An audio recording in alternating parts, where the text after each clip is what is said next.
Right. Welcome everyone to it's Orca Action Month, and my name is Alan Bud Whale.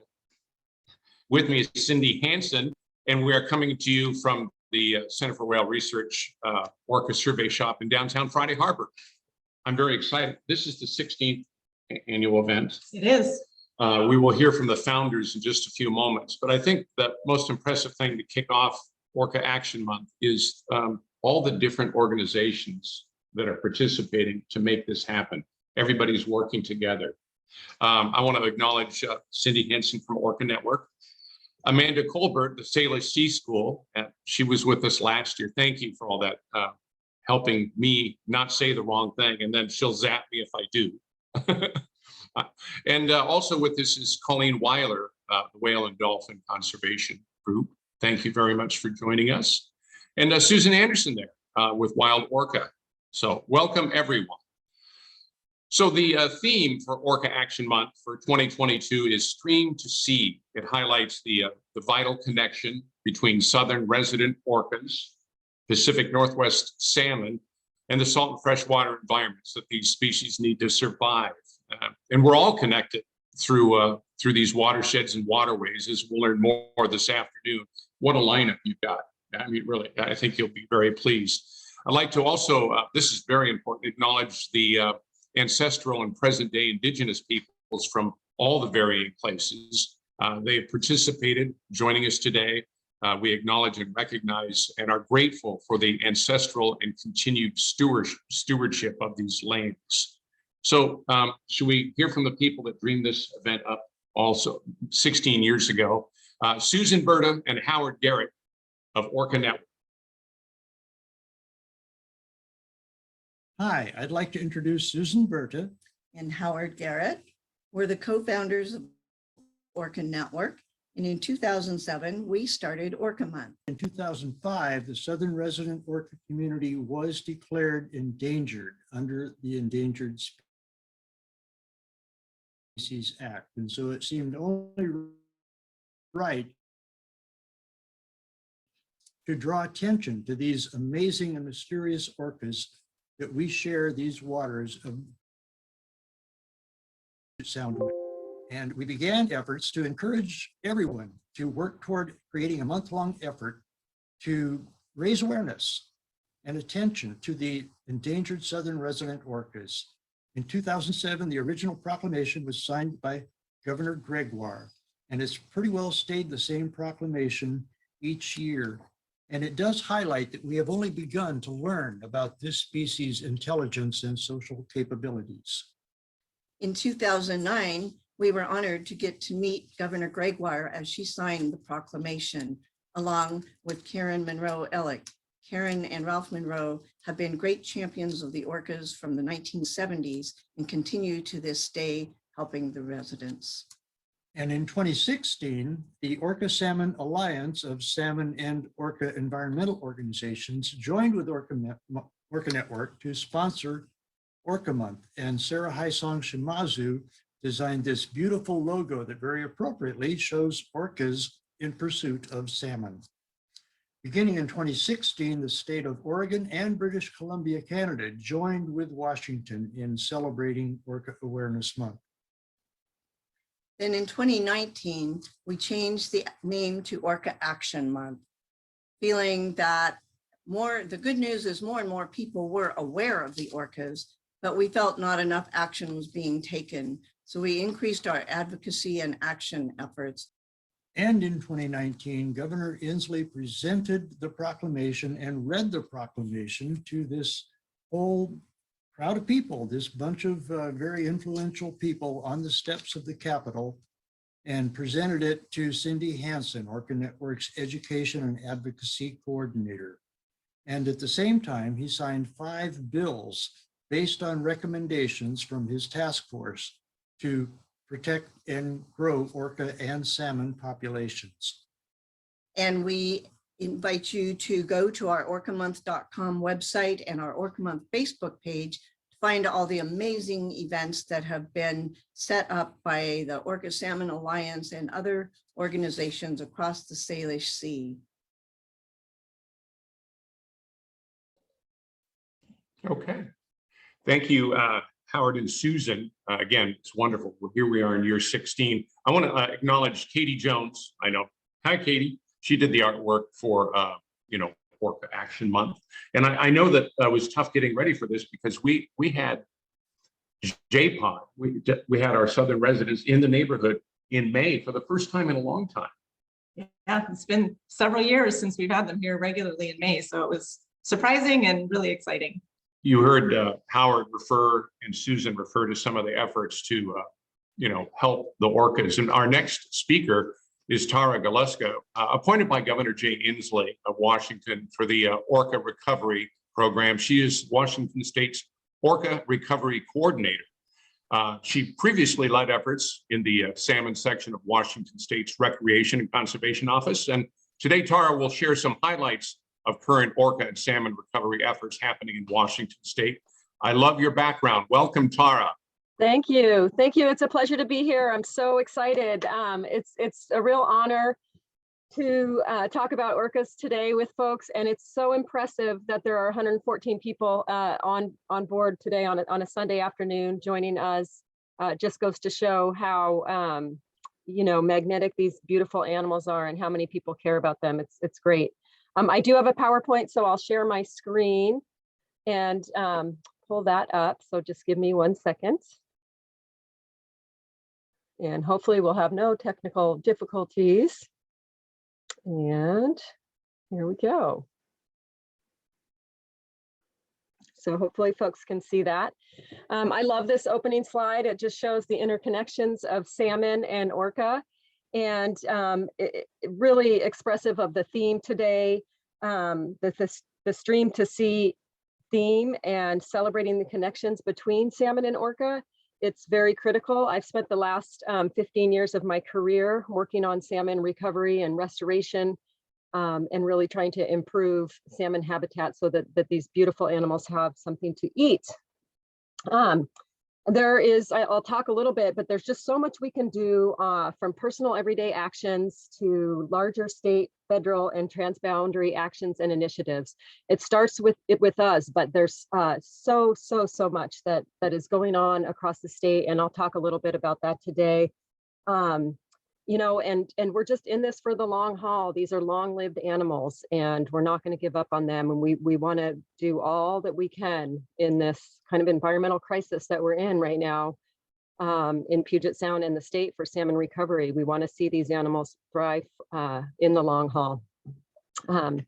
So I know we have a wide variety of folks on the call today, and I just thought I would give a little bit of information about Southern residents in Washington.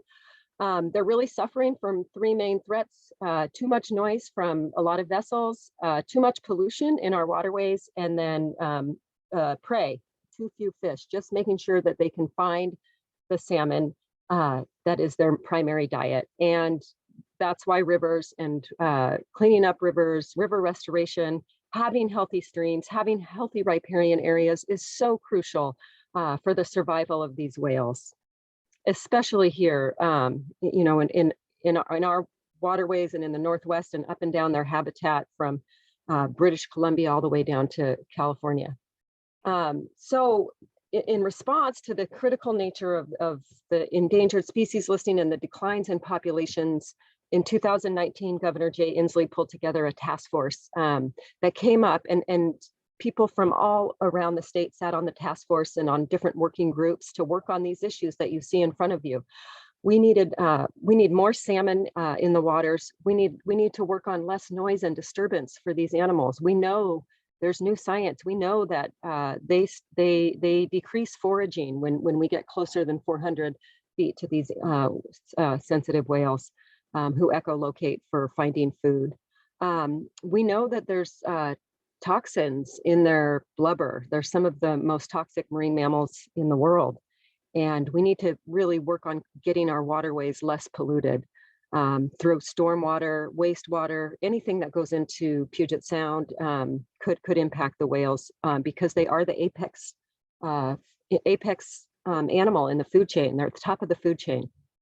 And of course, climate change and future growth. We all know we're living in an area where it's so beautiful. So many people want to move here and live here and do business here. And growth is projected at a pretty high rate. And so we really, really need to work on protecting our watersheds and cleaning them up.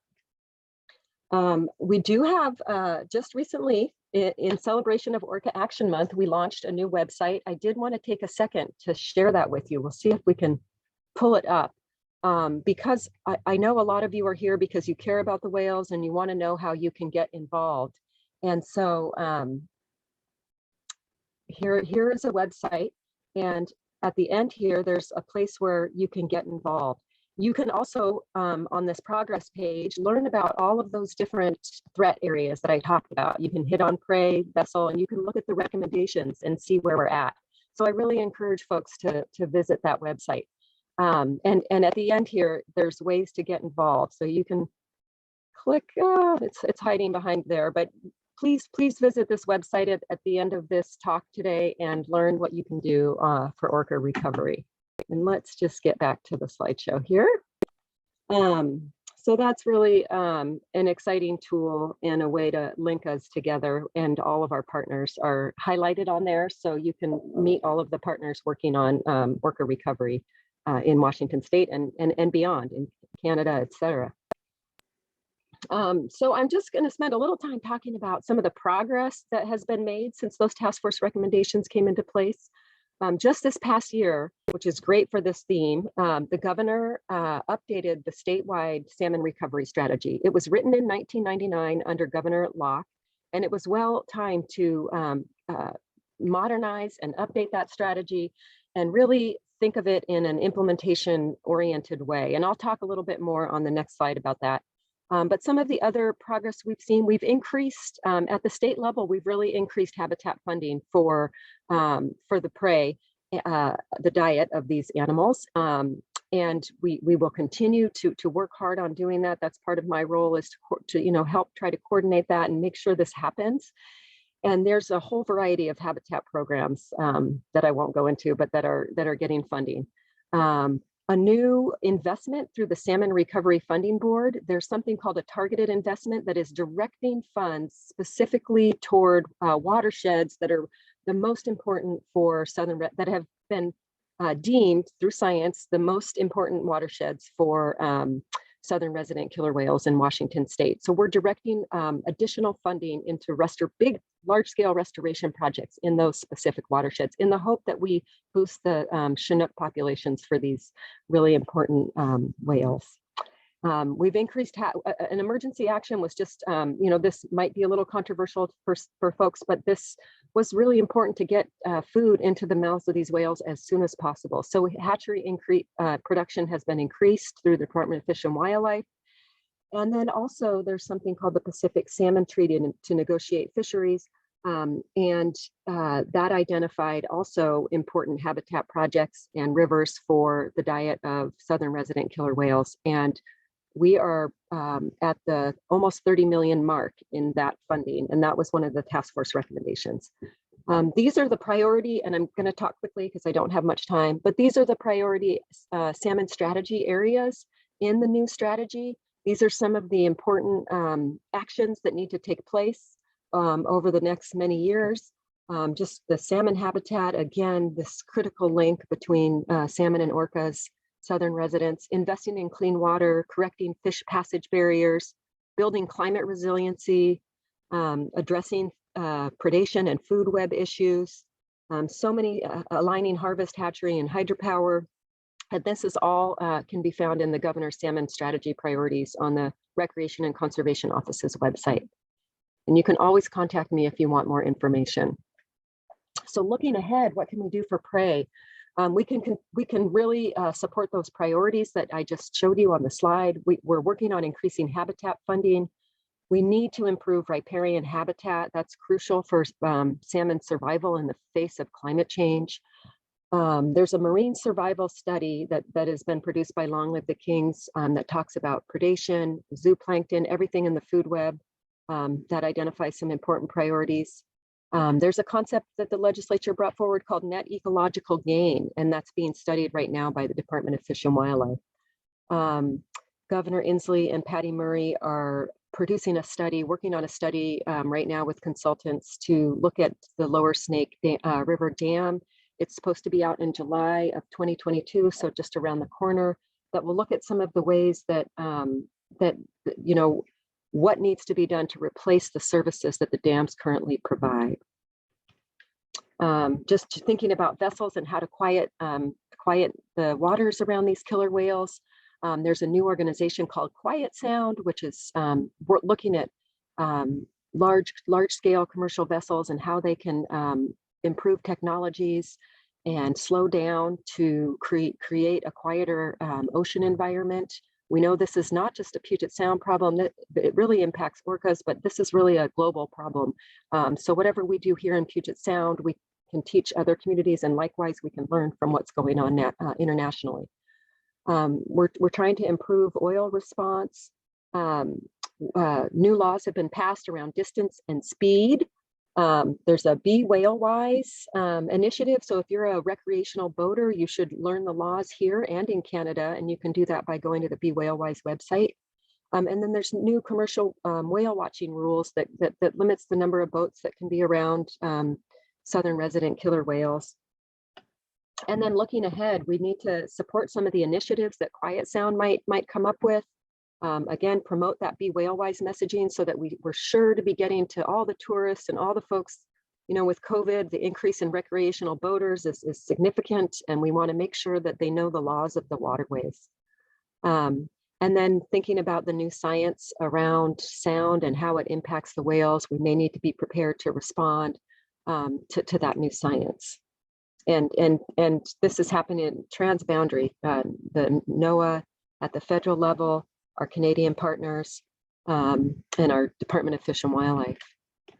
And then just looking at contaminants, some of the progress that's occurring here, and a lot of these are related to the Orca Task Force recommendations. So I encourage you to look at that website, and it's organized pretty easily to get at this information if you want more details. But the Puget Sound General Nutrient Permit, this is all about wastewater coming into Puget Sound. King County, for example, has a huge population. We have these gorgeous whales living in a very, I can't think of such a large endangered species living in it. They literally live in an urban environment. It's hard to imagine, another endangered species that is so large that lives right in the heart of next to a city and an urban area. So really we need to think about how we can, prevent wastewater from changing up the food web and putting too many nutrients into Puget Sound and creating imbalances. There's a new toxics in fish implementation strategy that has been written that gives us kind of a roadmap of how to decrease toxics in the water. We've prioritized chemicals of emerging concern. We're putting funding into Puget Sound cleanup. There's a little typeway there, pathway. Looking ahead, I guess one thing I would say about all of this too is the Puget Sound has just published and put a news release out about their action agenda, which is a 5-year plan on Puget Sound cleanup and monitoring and measuring. And orcas are a vital sign, an indicator of the health of the Puget Sound. So that has recently been published and is available on the Puget Sound Partnership's website. So looking ahead, we might need to think on a national level about the Toxic Substance Control Act. Really, we need to prevent these dangerous chemicals, not only for whales, but for our own human health. We don't want to be living in a toxic, environment. We need to be thinking about how to monitor the nutrients that are coming into Puget Sound and how to decrease them. One thing that's not on here and is so important for salmon is stormwater. We need to really make sure that the water coming in off of our land is not full of things like tire dust, chemicals that are killing coho salmon in watersheds. So there's a big scientific push to really think about the way that we can filter our stormwater. We need safer products in Washington, both for ourselves and for whales, things like fire retardants, a whole host of chemicals that are really bad for all of us and for these whales. And just cleanup of those legacy toxics that were allowed many years ago into the environment, and getting those toxic hotspots around Puget Sound cleaned up for ourselves and for these beautiful animals. And that is, I think I'll end there and just close on this, looking at this beautiful video and our new website. And again, I know that people are excited to asking what can they do individually, and I hope you can get on this site and tap into some of the great work that is going on out there, especially restoration projects and working on salmon recovery so that the whales have food. So thanks again for your time. I'm so appreciative of everybody being here and having a few minutes with you. Thank you so much. You bet. Tara, can you hang there for just a quick moment? We Sure. have one question. You've been listening to Tara Galuska, the Washington State Orca Recovery Coordinator. That was a great presentation. You really distilled a lot of information into a very short space. But we got a question, and Cindy, let's ask her. Yeah, Tara, do you have a moment for a question? I sure do. I didn't look at the time. I probably went over, so I apologize, but yes, I do. No, you are fine. So this question comes from Bonnie. She said, it seems to still be a big problem that non-commercial whale watch boats are not obeying the Be Whale Wise guidelines. Is there any push to create strict regulations for those boats and make boater education for this mandatory? I don't know is not an acceptable response for private boaters. Wonderful, wonderful question. Glad you brought it up. We are on the cusp of boating season. We have been working with our partners at Washington State Parks who implement the recreational boating program. And anybody who wants to operate a boat in Washington has to get not a license, but a boater card. And we have now included all the Be Whale Wise laws in Washington State, all the new regulations on distance and speed. They're included in the test materials, and they're included in the training materials. And so whenever you get a boater card, you've got to go through that training and learn about those rules. So the answer is yes, that's out there. We're working hard to just disseminate the information. We have great partners up in the San Juan Islands on Soundwatch. We're trying to get Soundwatch to come down to Central Sound. We need to get them funding. We need to get them a boat. They need to have a presence down here especially, maybe in the fall when the chum runs, sometimes those southern residents come down here for the chum runs. So it's true, the enforcement can't be everywhere all the time, even though they'd like to be, but we need a strong enforcement presence. one of the results of the task force was increased funding for enforcement, so that there has been an increase in enforcement, even though it may not seem like it if you're out on the water.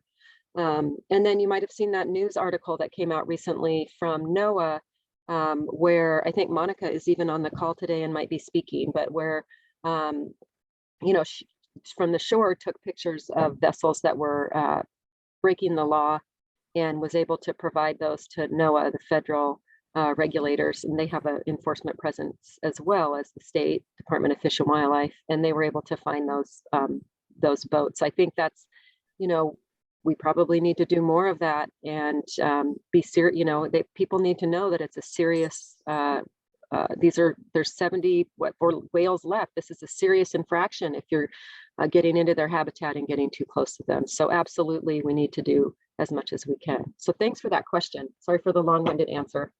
Thank you, Tara, very much. Yeah. I really appreciate it. I think the Yeah. nice thing, if you're just joining us, we're kicking off Orca Action Month, the 16th annual. But for the first time, am I right about this, Cindy, that we have obviously from Washington State's Orca Recovery Coordinator. In a few minutes, we're going to hear from Oregon Governor Kate Brown, and now we're going to hear from British Columbia, right? So Correct. well done on getting all the voices heard today.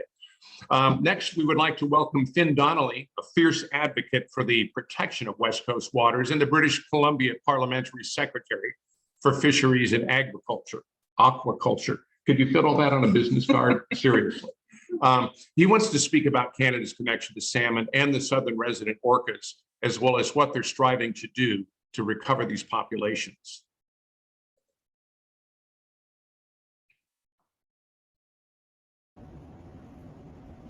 June is Orca Action Month. From BC to Oregon, researchers, advocates, and orca lovers will be taking action for orcas.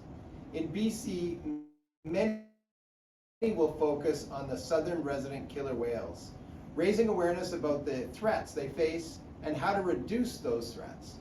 My name is Finn Donnelly. I'm the MLA for Coquitlam-Burke Mountain and the Parliamentary Secretary for Fisheries and Aquaculture for the BC government.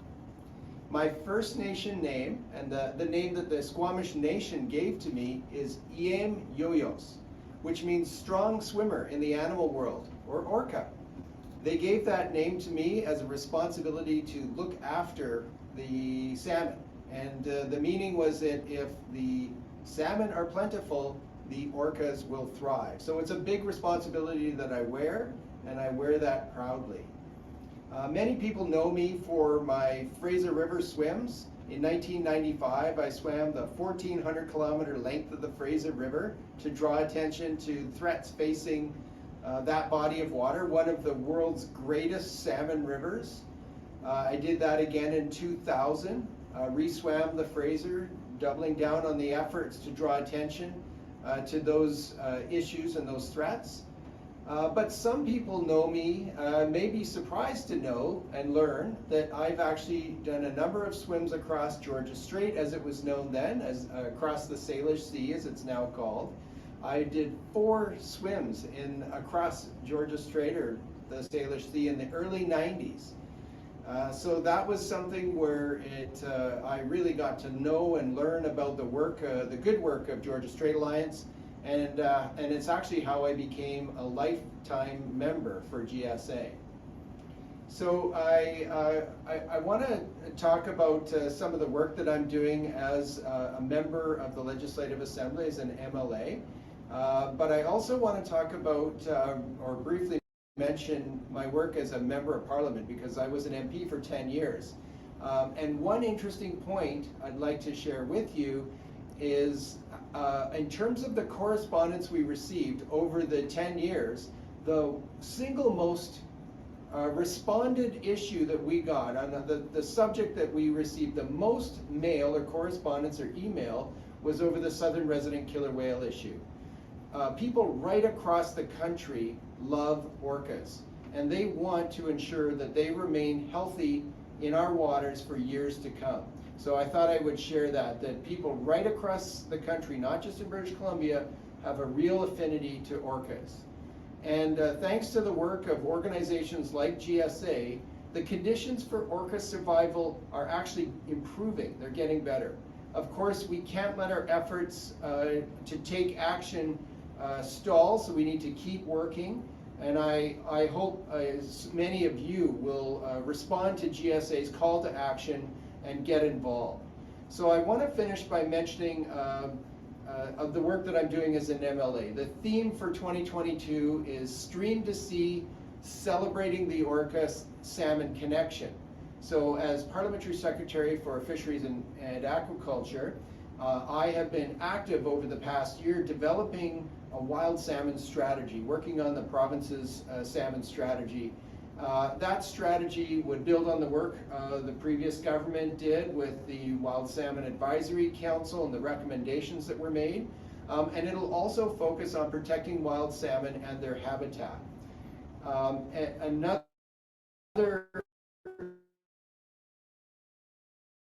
area of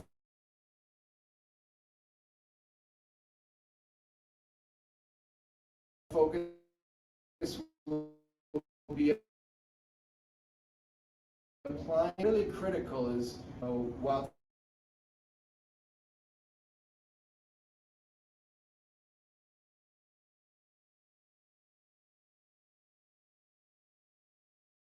salmon habitat is wanting to work with First Nations on their efforts to create salmon parks and salmon sanctuaries in their territories as ways to protect salmon and their habitat. We are also working with the federal government on the BC Salmon Restoration and Innovation Fund. That's been a partnership with the BC federal government for the last 5 years. It was a $142 million fund where numerous projects, about 80 projects across the province, received funding to do work on protecting salmon and salmon habitat, on restoring salmon habitat, providing innovation solutions on how we can reduce the threats to salmon and salmon habitat. So those are just some of the things that I'm working on as Parliamentary Secretary that will work on salmon that will impact whales, because as we know, salmon feed orcas. And they're a critical part of the chain, of the food chain for orcas. And so it's really important that we continue to focus efforts on protecting wild salmon so that we can ensure the survival of orcas.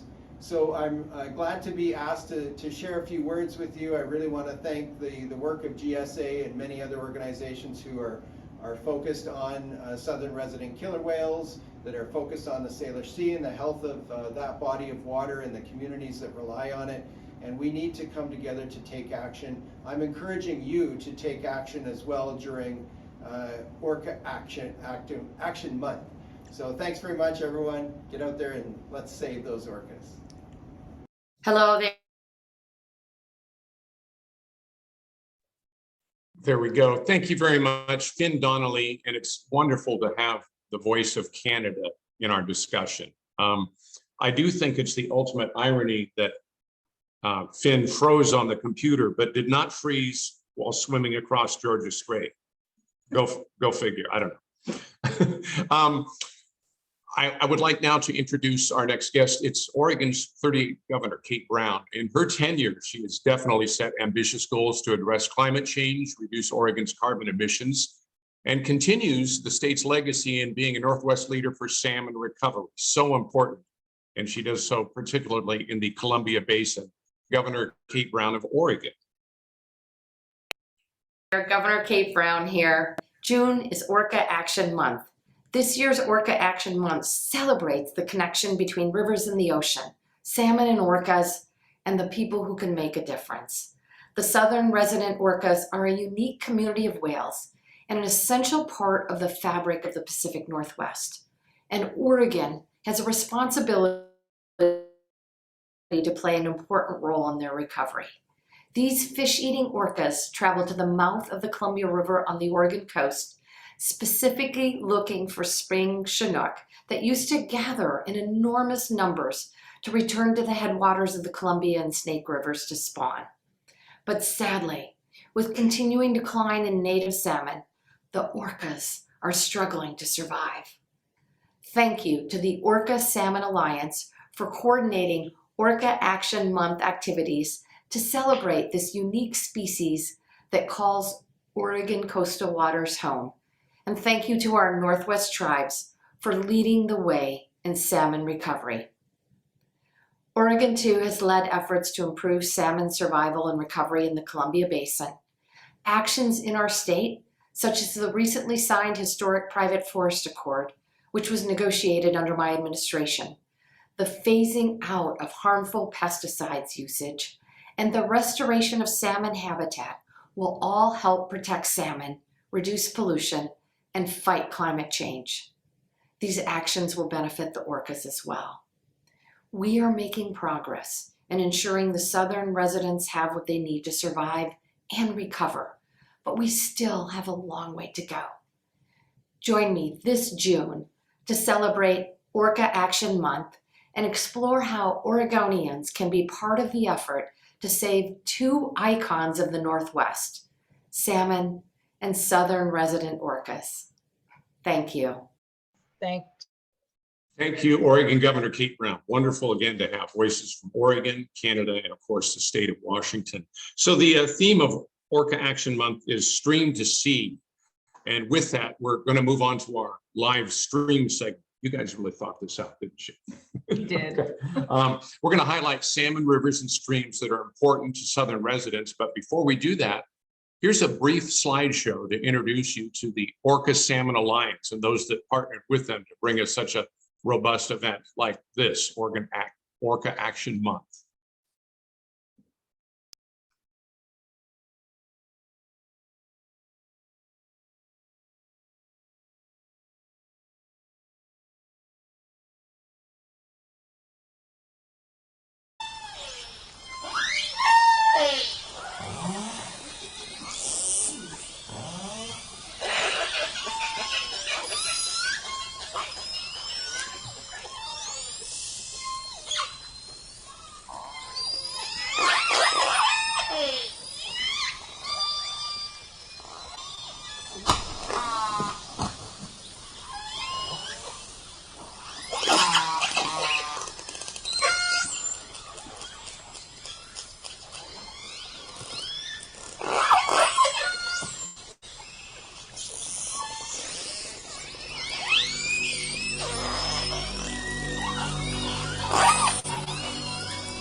A big thanks to the Orca Salmon Alliance for putting on this great event and for all the work you do to raise awareness about the plight of the southern resident orcas during Orca Month and beyond.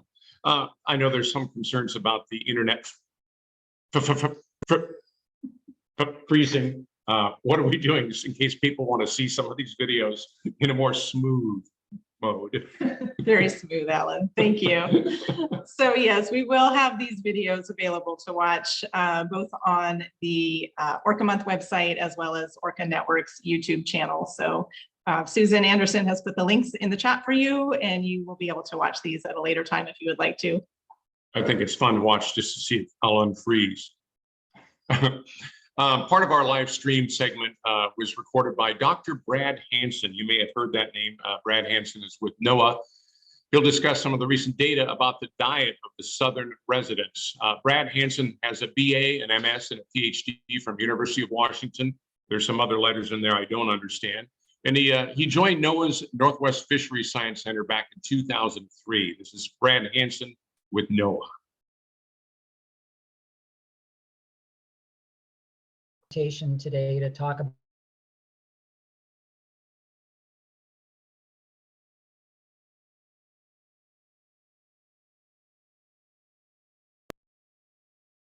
for the invitation today to talk about southern resident killer whale diet and prey availability.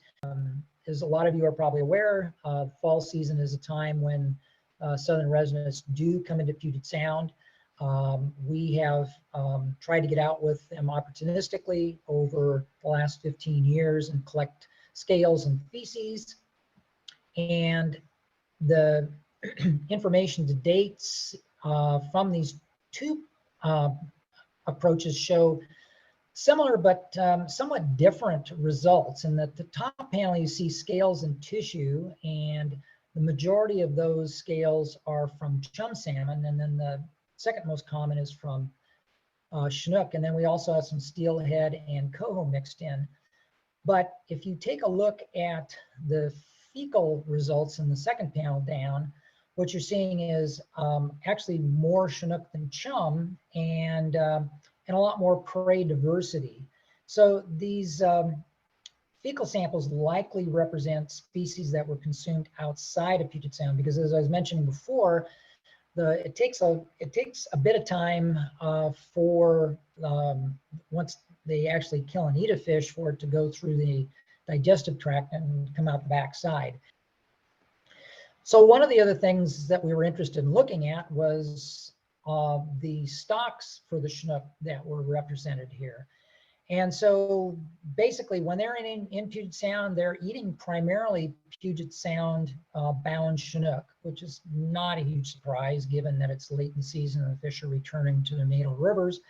But it was interesting also that nearly 20% were of Canadian origin, and then we had some that were from well outside the area, including the Columbia and the Central Oregon coast, as well as the Central Valley. The next thing to tackle was what the whales were eating during the winter months. And the first question was, where are southern resident killer whales in the winter? And so during the years that we had satellite tag data, we basically were able to take a look at where the whales were spending their time. And so in the left panel, you basically are seeing that the whales, this was primarily K25, L84, K33, and L95. And what you're seeing here is that their range extended all the way from essentially the northern Washington coast all the way down to central California, but they spent the bulk majority of their time off the Washington coast, particularly between Westport and the Columbia. And then as far as JPOD was concerned, we had tags on J26, L87 when L87 was with JPOD, and J27. And what you saw here was a very different type of habitat use pattern during the winter, where they were essentially splitting their time between the northern portion of the Strait of Georgia and the west entrance to the Strait of Juan de Fuca. And so essentially during this time, we were able to follow whales and collect scale and tissue samples. So for the outer coast, what we saw was that Chinook, again, very similar proportion, about 80% of their diet during the winter off the outer coast. And that, and we also did see a couple of other species, primarily steelhead, showing up. And then when we looked at the stock breakdown for this, essentially most of the stocks that we were seeing were coming out of 4 different drainages, primarily the Columbia River, but also Puget Sound. There were Canadian drainages, particularly the Fraser was included. And we also saw a fair number coming out of the Central Valley. So essentially 90% of all of the winter prey was coming out of these 4 drainages. Over half is coming out of the Columbia River.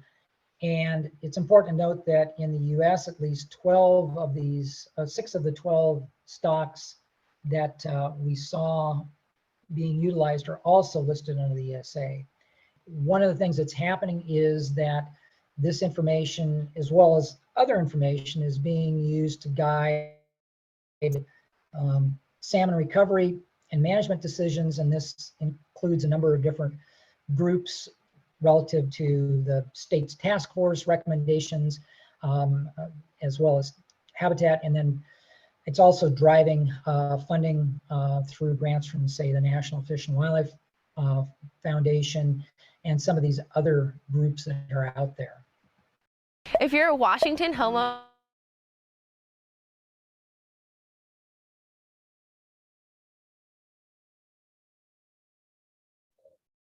Here we are, just having a little nap. Thank you very much to Brad Hansen from NOAA for a fascinating look at Southern residents' orca diet, because that's a big deal. Next, we're going to begin traveling along the range of the southern resident orcas and explore some of the salmon-producing rivers that are important to them. We're going to start with the Salish Sea and then bring you clips from a few new films highlighting the important rivers in the watershed. First one you'll see will be the Heart of the Fraser, which discusses a stretch of the Fraser River that provides prime salmon spawning habitat.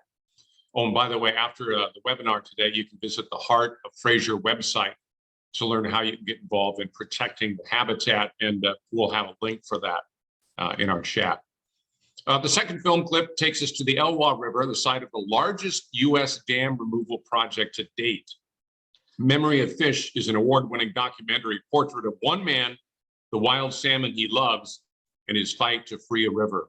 We'll include a link to the entire film in the chat. So let's take a look. There's a philosophy that says that you can't know where you're going if you don't know where you've been. The environment mirrors back to us, both in real time, where we're going and where we've been. People talk about the Great Barrier Reef and what an international treasure that is. The Fraser River's in that same category. The gravel reach is one of the most productive stretches of river anywhere on the planet, and it is the very heart of the Fraser River. This is the most delicate ecosystem in the entire 900-mile river. Already we know that about 90+% of all salmon that come into the Fraser River have to pass through the gravel reach. It's difficult for me to say this, but maybe there's no hope. Maybe Canadians don't care. Maybe Canadians are totally accepting of a whole ecosystem being obliterated. I've heard too many stories about our people not having enough salmon for the winter. If we continue business as usual, then we're in trouble. We think about sort of invasive creatures and things in relation to nature, and the biggest invasive creature is us. We're close to the end. We can't keep despoiling the environment and expect to have healthy fisheries.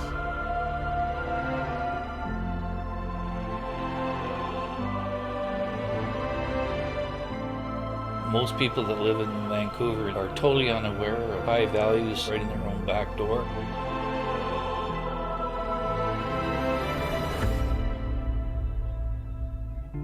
We're all living in BC and on this river, and here we have in our own backyard one of the most valuable rivers in the entire world, and I don't think there's much of an appreciation by the general public of how important it is to protect it.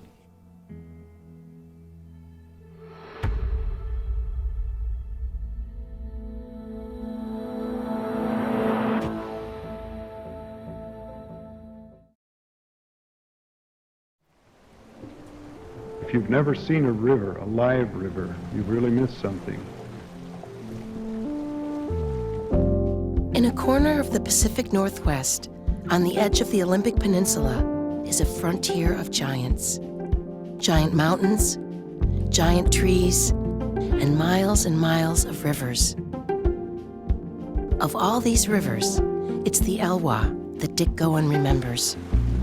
The Elwha was one of the greatest, and a river came to life only when the salmon were in. They were giants in the waters in those days. I still look at it like what it was, even though that's only in my mind's eye.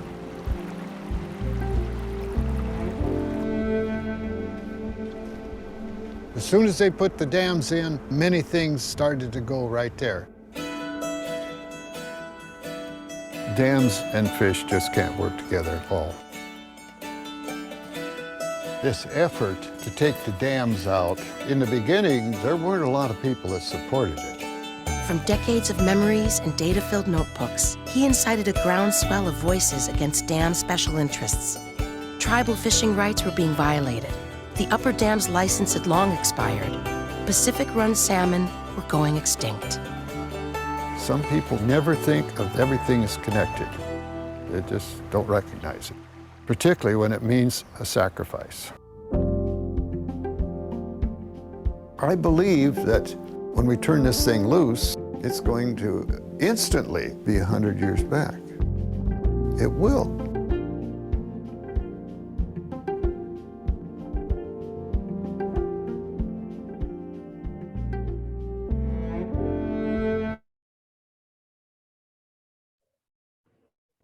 Great videos, great videos.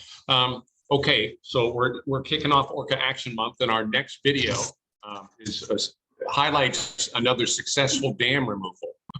And back in 1962, the city of Bellingham built a dam for water diversion and supply on the middle fork of the Nooksack River.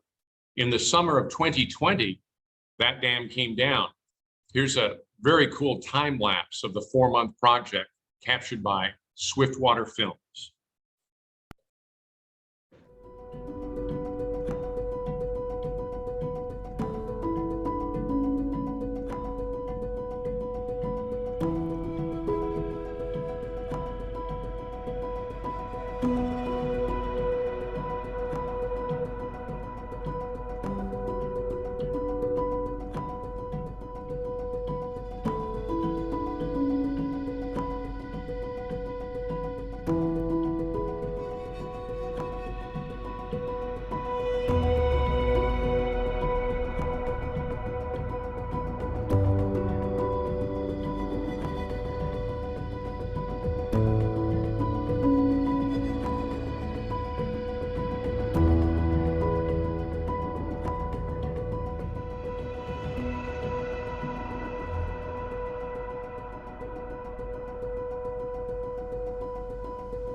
Now, what a cool video.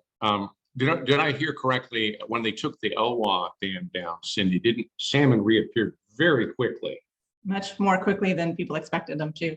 But we don't know in the case of this Bellingham Dam coming down, if they're back. I have not heard. Maybe somebody out there who is an attendee might know and can write it in the chat. Yes, you can put things in the chat like Alan's barber should be in anger management.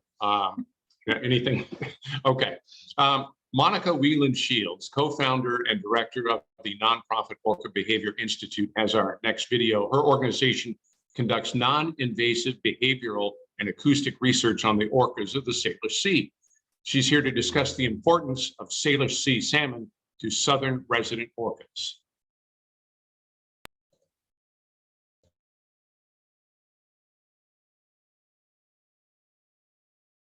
The southern resident killer whales, made up of J, K, and L pods, range from central British Columbia to central California. Unlike some other whale species, they aren't migratory. They don't have a specific breeding grounds or foraging grounds, but do still have seasonal preferences to their habitat usage. The more we learn about them, the more we're beginning to realize that each pod has a different pattern to how they utilize their shared habitat that likely reflects pod-specific foraging strategies. For example, J-pod is more commonly encountered in the Salish Sea year-round, and when venturing to the outer coast, they don't go very far south. By contrast, K and L pods spend much of the winter and spring on the outer coast, traveling south to Oregon and California. Historically, the Salish Sea was the core summer and fall habitat for all three pods. They were drawn to inland waters by the abundant Chinook salmon runs returning to the Fraser River from April through September.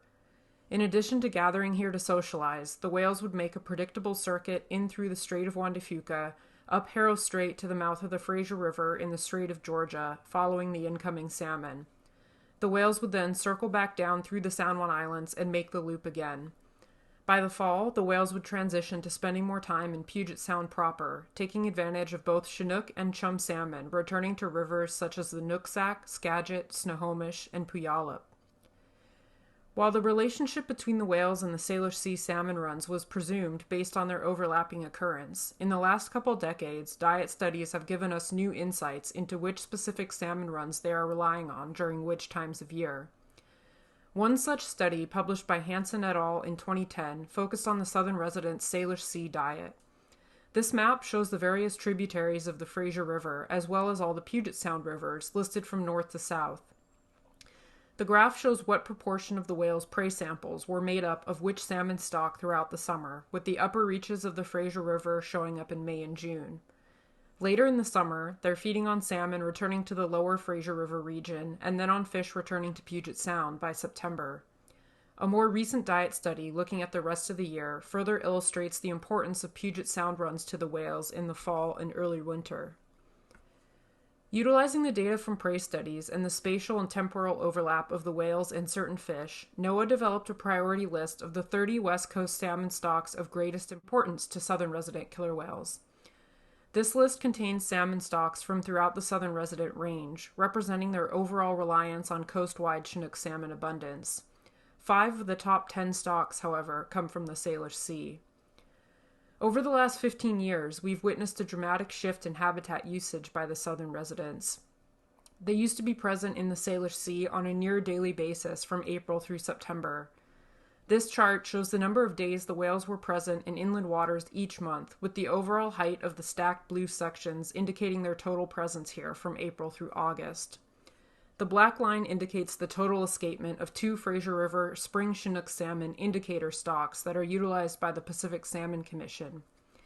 You can see an overall decline in both the presence of the whales and the numbers of salmon returning. Salmon returns that used to number 40 to 60,000 have now dwindled to 10 to 20,000. The whales used to average well over 100 days present during this part of the year, but that has now fallen to fewer than 30 days in the last few years. September, when they switched to feeding on more Puget Sound fish, has been the only month where the whales have still been present for the same number of days as they were historically. To support the health and recovery of the entire southern resident population, we need to be discussing salmon recovery in rivers from British Columbia to California. Because they used to be here so often in the Salish Sea, the southern residents got the misnomer of being labeled Puget Sound orcas. Columbia and Snake River salmon runs also make the top 10 priority stocks list, which is why we focus on issues such as breaching the 4 lower Snake River dams. It's important to remember that these outer coast rivers likely have greater importance to K&L pods. Salish Sea salmon stocks are critical for all 3 pods in the summer and fall, but for J-pod year-round. If we want to have the southern residents return to the Salish Sea the way that they used to in April through August, the prey studies and presence-absence numbers highlight how the focus needs to be on the Fraser River. These whales were initially named residents because they spent so much time in the Salish Sea feasting on abundant Fraser River Chinook. While it's only one piece of the bigger puzzle, it's a critical one. We can only hope that with the phasing out of fish farms in BC waters and a long list of other recovery efforts, Fraser River spring Chinook will begin to recover, and we'll begin to see the southern residents more often again in the Salish Sea. The return of J-pod in May and early June of this year, after not visiting at all during these months last year, is a small glimmer of hope that maybe we're starting to be on the right track.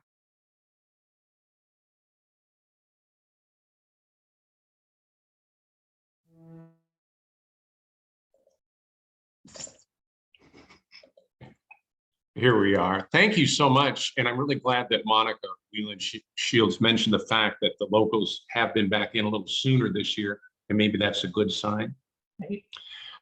As we progress here on our Orca Action Kickoff Month, we're going to talk more about the salmon. We're also going to go back to the rivers. We're going to move to the outer Washington coast with just a couple of video clips from American rivers. The first is a preview of the film Chehalis, A Watershed Moment. They talk about the proposal to build a flood retention dam on the Chehalis River. And in the second, it's called Take Action for the Snake River. It's about the ongoing battle that we've heard about to remove the lower 4 Snake River dams. Let's watch. It is not looking good for us today. Over the last several decades, the problems have accelerated here in our basin. Our weather has changed dramatically. The entire watershed is fragile and very vulnerable. There are very real impacts of climate change. The types of changes we're talking about for rivers are really dramatic.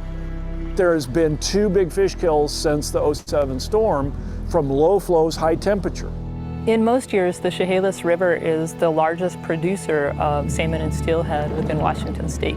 The spring Chinook run has declined. We could be facing a situation where it's going extinct. The last 30 years have seen 5 of the most significant floods on record. Flooding is the #1 cost to the federal government in disasters. At some point, you need to just go, okay, what are we going to do about it? We can't handle it even with levees, and that's why we need a dam. The west end of the dam will be tucked against that hill just off my property line. And the proposal is that it be used for only the 10-year flood. This is something that will open up and stay open. It is also potentially an expandable version. There's people that just don't want dams to not want dams, but most of them don't live here. The stance of the Chehalis tribe today is that we disagree with the solution of a dam or any kind of retention project in the headwaters. We're hoping that the dam won't be built here. I have concerns about the indirect effects of such a large structure on the river and how that will affect our cultural resources. There's a lot of native fish species up there that would be directly affected negatively by a dam up there. I think it's important to know what the consequences of doing that are. As awful as the floods have been, it has definitely spurred a massive movement in data collection.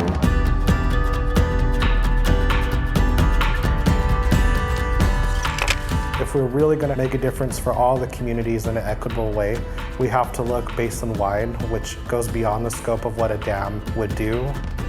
With climate change, as a farmer, we feel all we have is adaptation. I think it does have to be a holistic approach. There's lots that can be done in thinking about how to sort of reconceive how we're managing a watershed. Do you just move entire communities out of harm's way, or do you build infrastructure? And this process has involved people from very different points of view trying to mutually address and solve two problems at once. And it's a balancing act, and not everyone's going to be happy about what's done. The longer we wait, the harder this problem's going to get. So every decision that's made in the short, near, and long term is very critical.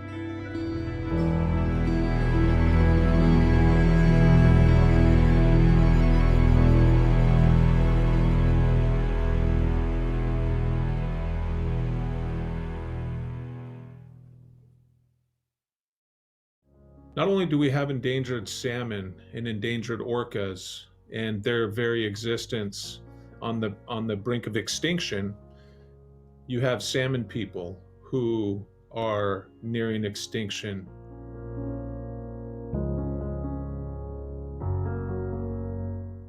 We know that salmon provide for many other species like orcas, and that their life cycle is interconnected with the surrounding environment.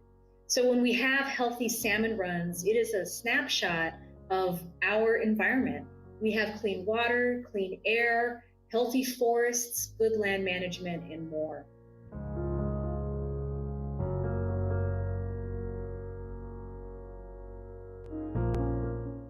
This is something that is important not only to tribal nations to address and to move forward, but it's important to the region. We need to set aside our differences and work together to find the solution, to find the path forward, to take care of our relative, the salmon. That is how we not only take care of the salmon, but we take care of one another.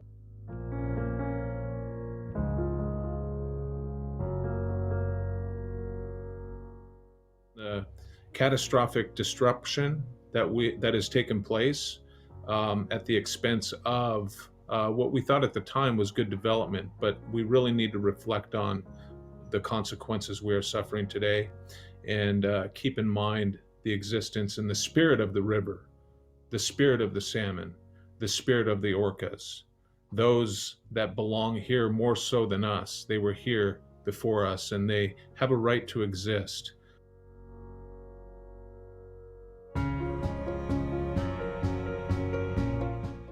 We are at a tipping point, and now is the time.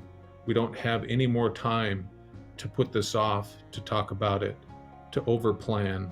We need to do something now.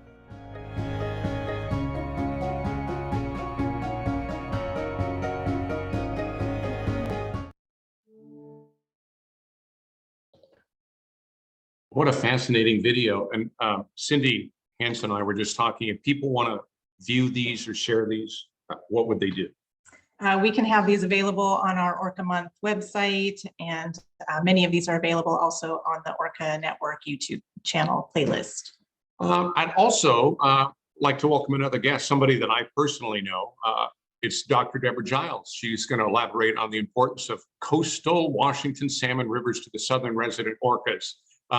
Dr. Deborah Giles got her PhD from University of California, Davis back in 2014. Her master's thesis and PhD dissertation focused on the federally listed southern resident orcas. She is doing a lot of things, including the current resident scientist and lecturer at University of Washington's Friday Harbor Labs, the science and research director for Wild Orca, and scientific advisor for the Orca Salmon Alliance. Welcome, Giles. Thanks, Giles, for being here. Hi, guys. Nice to see you. I love when you guys co-present. It's hilarious. It's fun. We should tell people we do call her Giles. I think she would slug us if we called her Deborah. So Giles is how you go by. Is that right? Yes. Okay. Yep. So a couple of questions for you. We've been watching a lot of clips and everything, but Cindy has a couple of things she'd like to ask you about. Yeah, so we thought what we would do instead of another PowerPoint is to just make this more conversation style. So we're going to ask Giles a few questions, and then hopefully we'll have time for any of you to put questions in Q&A if you have any for Giles. So we'll just have more of a conversation. And I'll also just say that it was nice of the whales to leave for a few days so that you could be here with us today, because otherwise we may have lost you. So. Well, I was kind of looking forward to trying to do this as a live broadcast from the water, but yeah, with this rain, which I'm not sure is ever going to stop, I'm happy to be here. So thank you for having me. Good. Well, hopefully JPod will come back as soon as we're done with the webinar. So the first question we actually have for you is if you can just kind of talk about what are some of the most important rivers on the Washington coast for Southern residents, and if you know what the current status is of salmon on those rivers. Yeah, so that was a fantastic presentation by Monica, and she touched on the modeling effort that was done and the report that came out in 2018, and where it identified 30 different stocks of salmon that were important for the Southern residents. And out of those along the Washington coast, there's it's kind of grouped together called Washington Coast for the ESU or stock group. And within that are 4 rivers: the Hoh River, Queets River, Quileute, and then kind of the overall Grays Harbor area. And I did do some sleuthing and have found that the 2022 fall Chinook forecasts for at least the Queets and the Quileute are actually predicted to be greater than average, greater than the recent 10-year average run size. So that's good news, and probably a possibility for why we're not seeing L's or K's in here quite yet. It's not completely unheard of that we would have started to see matrilines of both of those pods poke their nose into the Strait of Juan de Fuca and make their way into their summer core critical habitat. We have not seen those guys for months now.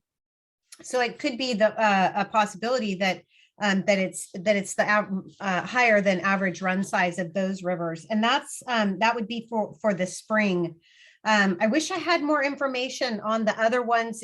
They're just kind of listed at the WDFW as neutral, meaning not higher or lower run sizes compared to the 10-year average. But I guess we'll just see. I do want to say that it's not infrequent that the predicted amounts of salmon that come back to BC, Canada, Washington, and Oregon, it's not uncommon for these predictions to be significantly higher than what we actually see. And so it will be good to know going forward how close they were to the forecasts.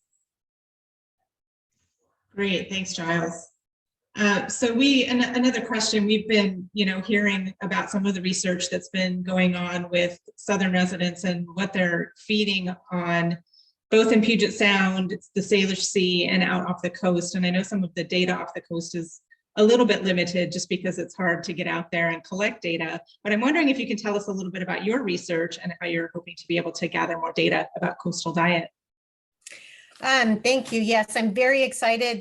My nonprofit Wild Orca has officially taken over and will continue the work that Sam Wasser founded in 2007 with the Whale Scat Project, as we called it when it was part of the University of Washington. Now we've renamed it, rebranded it, the Whale Health Monitoring Program. And the rebranding has to do with not only are we increasing the range, so we're significantly increasing the area that we will cover. It used to be kind of very focused around the San Juan Islands, and very occasionally we'd be able to get up to the Fraser. But now with our new boat that we're calling China, named after a beloved dog of ours in the past.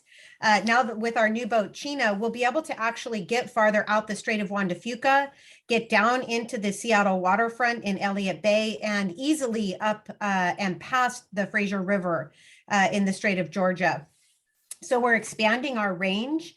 Our new research permit, which is under our nonprofit, actually gives us authority to go down and collect samples off the Washington, Oregon, and all the way down through Monterey Bay in California.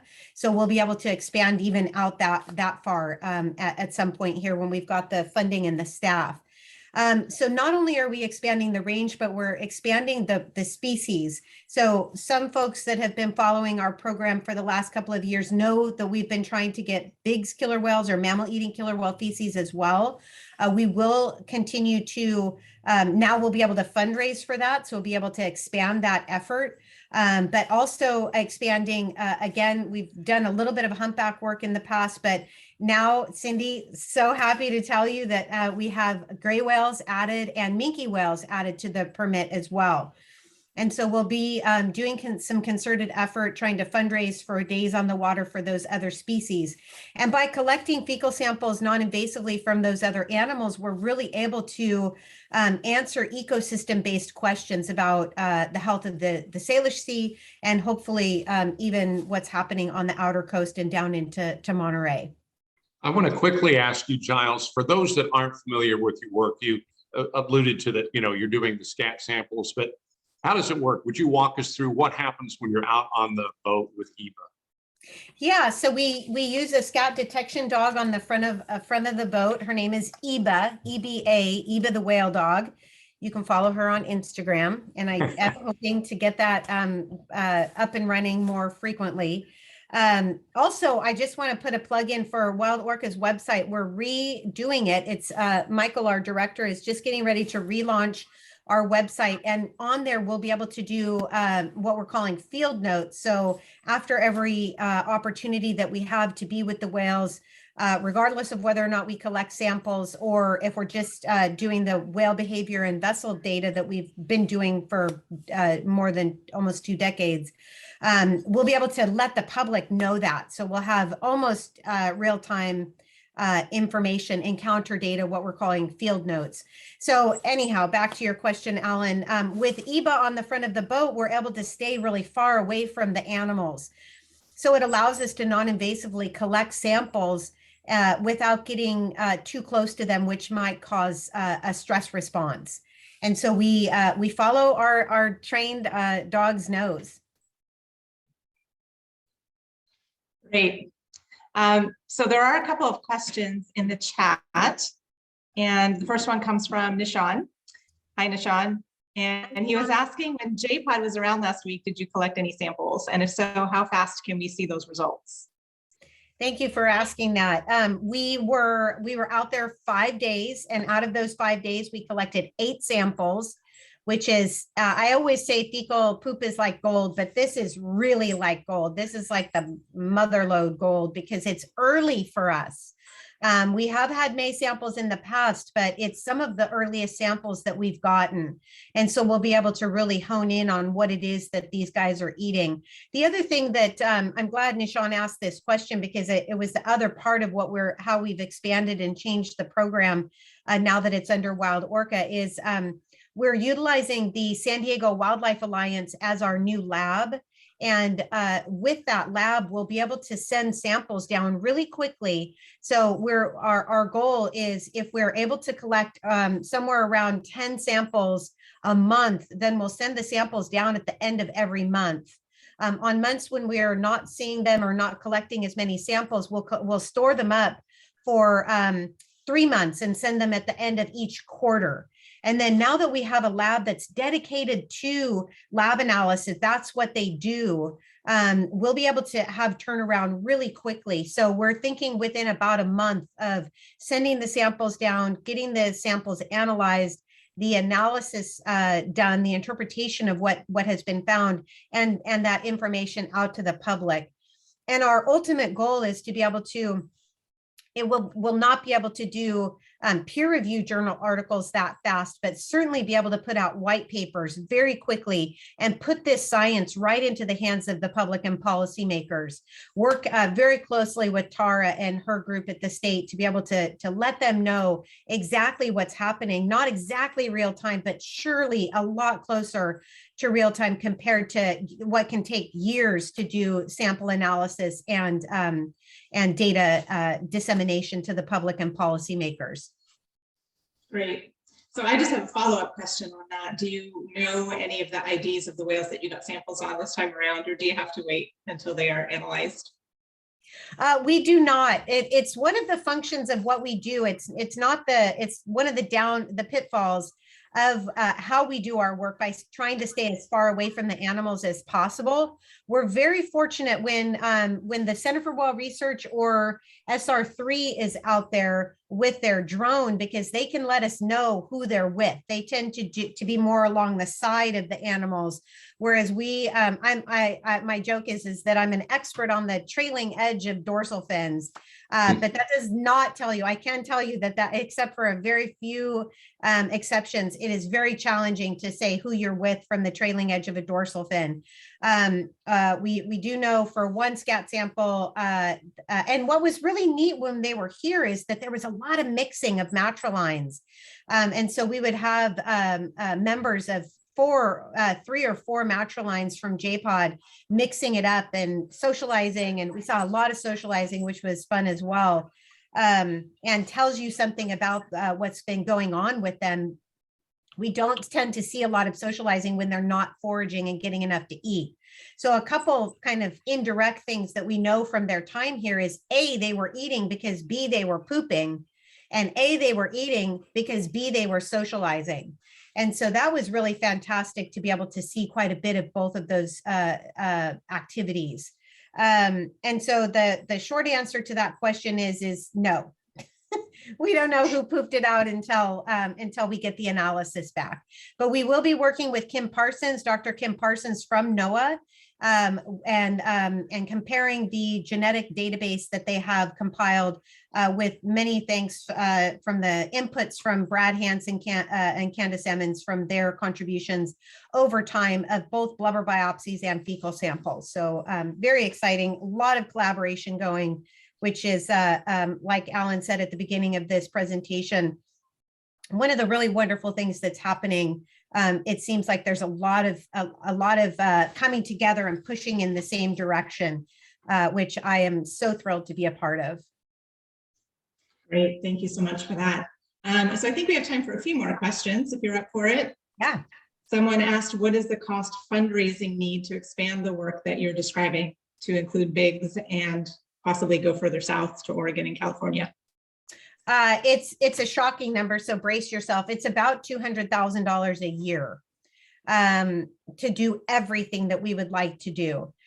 We had a very successful fundraising for our new boat. We had some angel donors that really came through for us in a pinch to be able to help us fund for our new boat. It is expensive work. Being on the water is expensive. It's $6.09 for a gallon. So it's over $430 for 1 tank of gas. And so it's an expensive project. We stay as lean as we can, but ultimately we'd like to do fundraising that would help fund an intern or somebody that is not donating their time. We rely very heavily on donated time from our volunteers, which I hope to continue to have. They tend to be our local folks such as yourself, Cindy, and we have a wide variety of people that have donated a tremendous amount of their personal time. Ultimately, my ultimate goal will be to have an internship program that is run through the University of Washington Friday Harbor Labs, where I do teach, where we'll be able to have interns who have a place to live while they're there, while they're working with us. They would be able to stay at the Friday Harbor Labs for a reduced rate. This is pie in the sky, perfect. I'm just putting it out there to the universe, where they would have inexpensive housing, but also be able to get notations on their transcripts. And that would give us an opportunity to have a couple of people, 3 or 4 people per year dedicated to the program. And then the boat is big enough to also allow a local volunteer that is contributing their time. All right, well, I think we have time for maybe one more question. One more. All right, so other than detecting what they are eating, do the scat samples give any indication about the health of the whales? Oh my goodness, yes. It tells us the stress levels, what kind of stress they're under. It tells us that how much they're eating, not exactly how much, but if they're getting enough to eat. So their nutrition hormones, also things like toxicants. People say environmental toxicants, which is a misnomer. It's human caused, human created toxicants that are making their way up through the food web and into the whales. That we can also tell things about microplastics, parasites, antibiotic resistant bacteria. Really, honestly, the sky's the limit. Anything that you can tell from a human, say blood panel or fecal panel, you can tell from a fecal panel from with the southern resident killer whales, or any fecal sample. Wow, great information. Always good to see you, Giles. Thank you so very much for joining us. Thank you for having me, and thank you, Howie and Susan, for this brilliant idea that you conceived of 16 years ago. The whales need us all. It really is. And I thank you, Giles.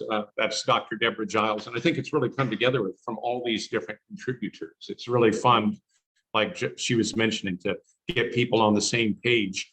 Our final river segment takes place in Oregon and California with clips from 3 documentaries.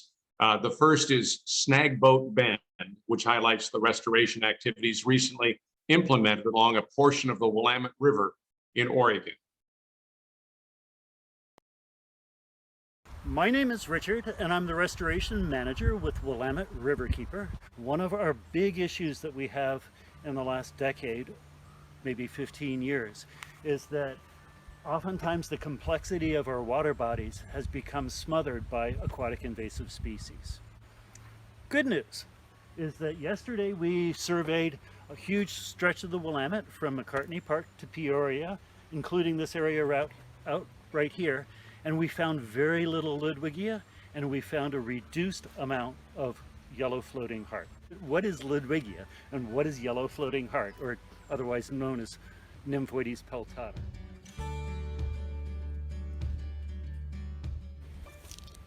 Right now, this little plant looks pretty diminutive. It's one of the few specimens that we found. You can see its robust root structure. But this plant actually can grow up through the substrate, or into the substrate, up through 2 to 3 feet of water, and then again for another 5 feet. So you can imagine robust amounts of Ludwigia that look like this. This happens to be Willamette Mission State Park. You can see a picture of a contractor actually walking on dense mats of Ludwigia suspended over 2 to 3 feet of water, and the Ludwigia is up to their shoulders. It should look like this instead. We've had success at a number of sites up and down the Willamette, and what we're looking for in helping to return it to its natural state is we do not want large monocultures of any invasive species.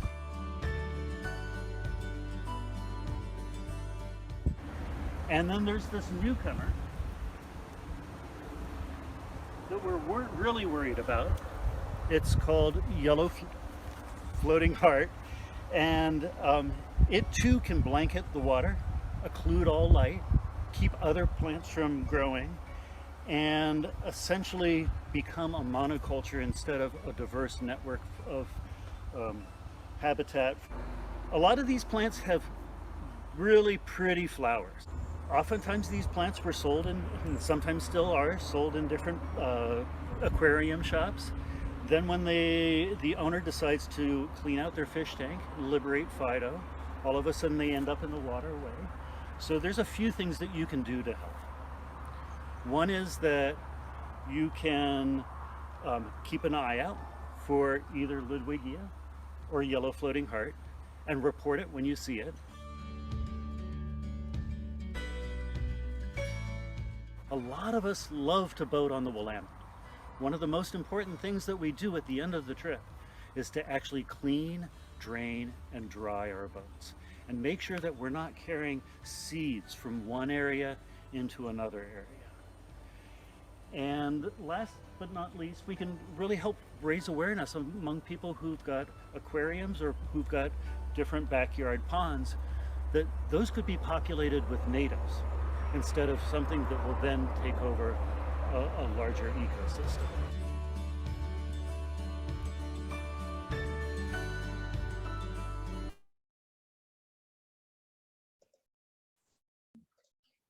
Great video. Those are my old stomping grounds, the Willamette River down in Oregon. Next 2 videos are interesting. The New Way Forward, which discusses how farmers, scientists, and conservationists are using Northern California's rice fields to help wild birds and salmon.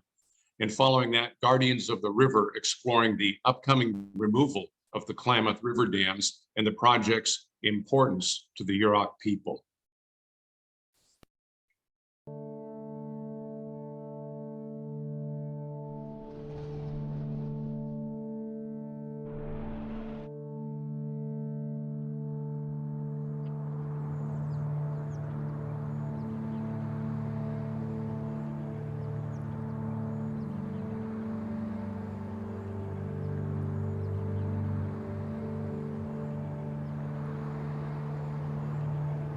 For decades, rice farmers would burn their fields to get rid of the stubble left over from harvest. But in the 90s, regulation changed that. So we turned to flooding the fields.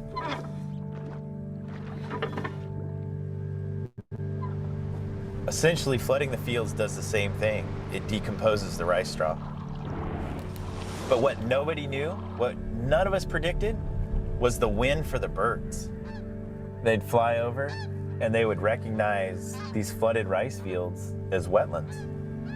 They really are using this land as surrogate wetland habitat, which is really important because there's not much natural wetland habitat left here. We've lost 90 to 95% of it, and rice now provides up to 60% more food and habitat for waterfowl in the winter. What we're learning now is that that same water on the floodplain has great benefits for fish. The infrastructure that we have today was designed and built for a purpose 100 years ago, without a lot of time spent on how it might impact fish. Irrigation is the principal purpose for which man has developed the Sacramento and San Joaquin rivers in the great Central Valley of California. If you look back 150 years ago, before the gold rush, the salmon population was the most abundant king salmon population really in the world. We basically had free-flowing rivers that came down into this large central valley that was a big floodplain. And when the people started showing up, we had to control the rivers because we were moving in. Our cities were next to the river. Our agriculture was next to the river. We've built a system that has made over 95% of these floodplain wetlands no longer accessible to the river and to the fish in the river. We now have a system where we store the water behind dams. For good reason, right? We need it in the summer for irrigation. We need to protect our cities and towns from floods. But in doing so and in channelizing all of our rivers, we've changed the way the system works, and you see that reflected in the crashing numbers of fish. The salmon and trout populations in California are completely dependent on human management at this point. They're not going to make it without us giving them a boost and managing our water and our land resources. I look at that and I say, here's real potential. Here's potential for small tweaks that result in revolutionary change.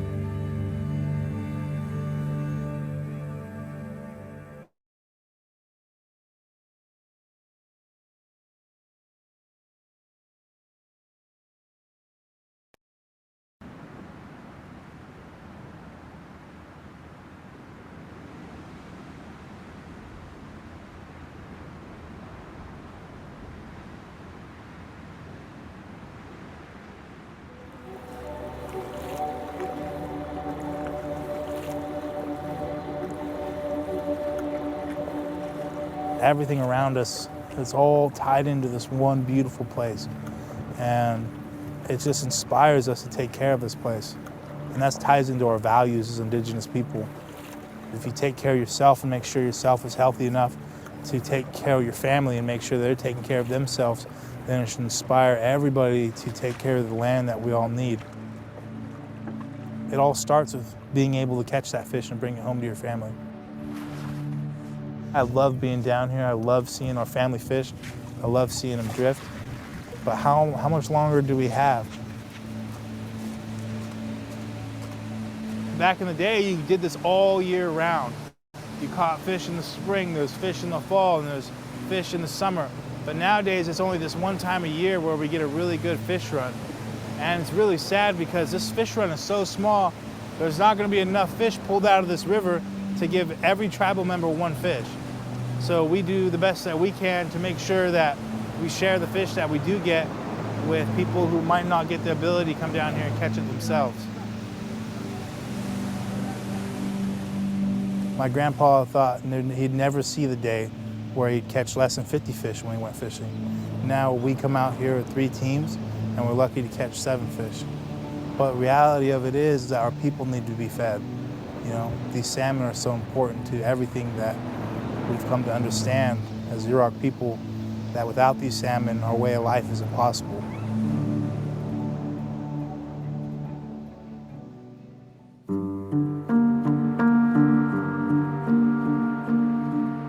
Being a Yurok person, the river is our lifeblood. It's just as important as the air we breathe. The Klamath Basin is really big. It stretches from southern Oregon down into Northern California, then goes out into the Pacific Ocean. It's really diverse as far as the physical aspects of it and also the biological aspects of it. Historically, this was the 3rd largest salmon-producing river on the West Coast. There's been significant declines in all anadromous fisheries to a point where some fish have been extirpated from this river system. There's probably a number of reasons why things have changed so drastically, but one of the main reasons is those dams that were put in and basically cut the watershed in half and took away 400 miles of anadromous spawning habitat. These dams have such a big effect.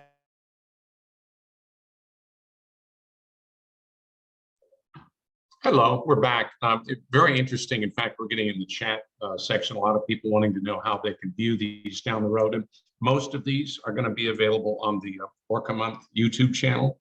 Is that right? On Orca Network's YouTube channel, yes. We have a playlist called Orca Month 2022, and all but 2 of the videos that we're showing today will be available on that YouTube playlist. So Great. you'll be able to take a look at those. Well, now we have another person live and in the flesh. We welcome Colleen Weiler, the Jessica Rekos Fellow for Whale and Dolphin Conservation.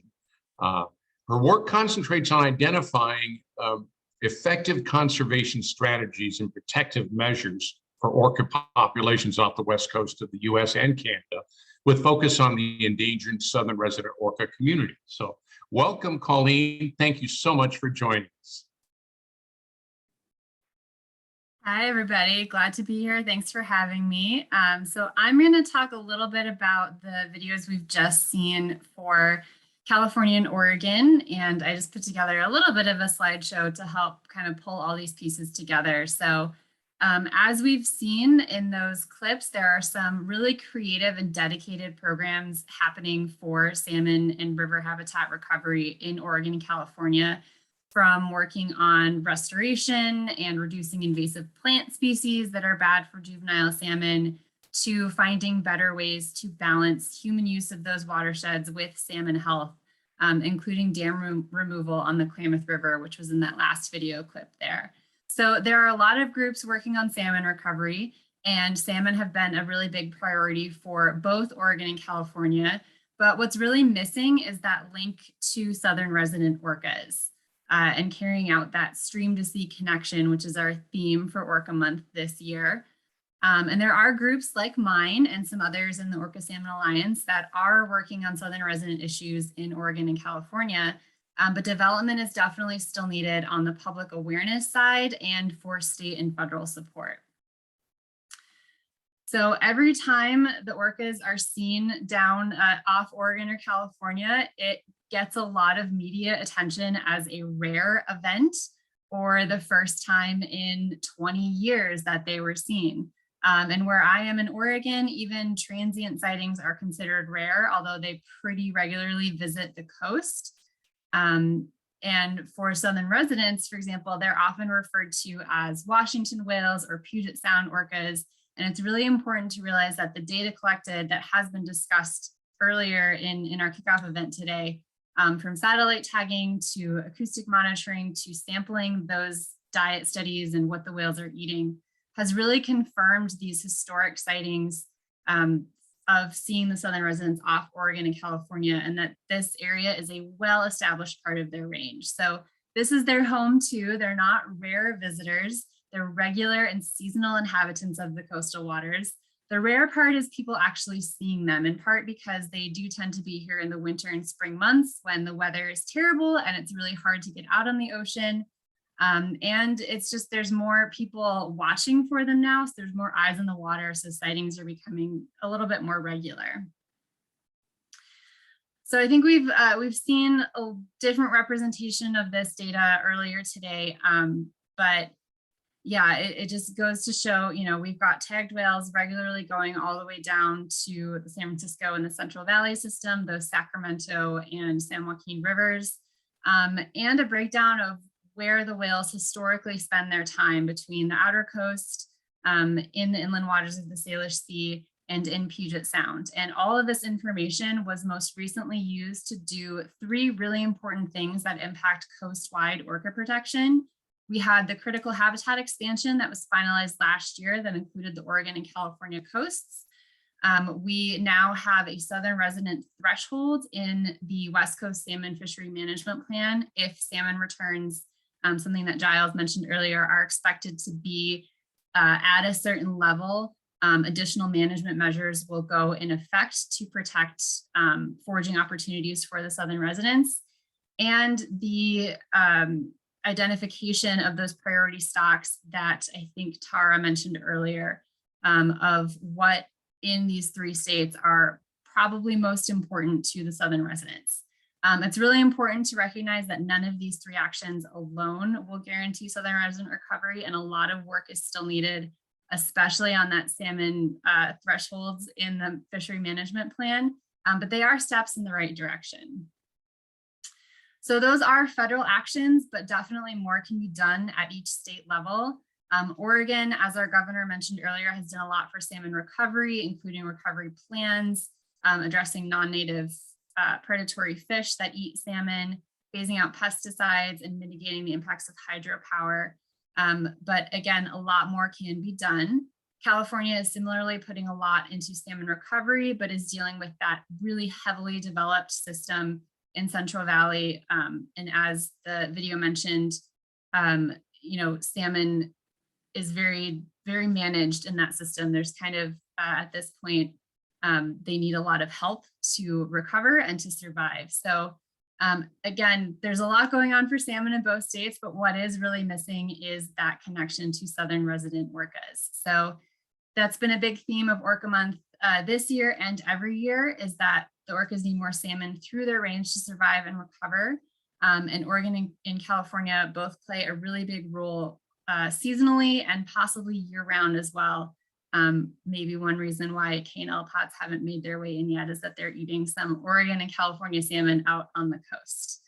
So efforts could increase in both states, but really need the support of the public to push agencies and officials to consider the southern residents, to use that priority stock, priority Chinook stock list to identify where to, you know, put resources towards runs that the southern residents really rely on, and to integrate recovery efforts better. And I'll check and see if there's any questions specific to Oregon or California. I couldn't see the chat while I was talking, but yeah, if anyone has questions on Oregon or California and what's happening down here, happy to try and answer them.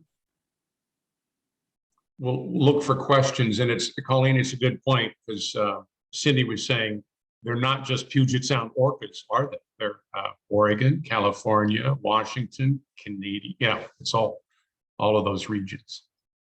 We like to say they're Oregon's orcas too, which is something that Governor Brown has also been saying in recent years, which is really encouraging and helps Oregonians feel involved in the recovery of the whales. And I know in California, a lot of Californians don't even think of their state as a salmon state because salmon are so depleted there.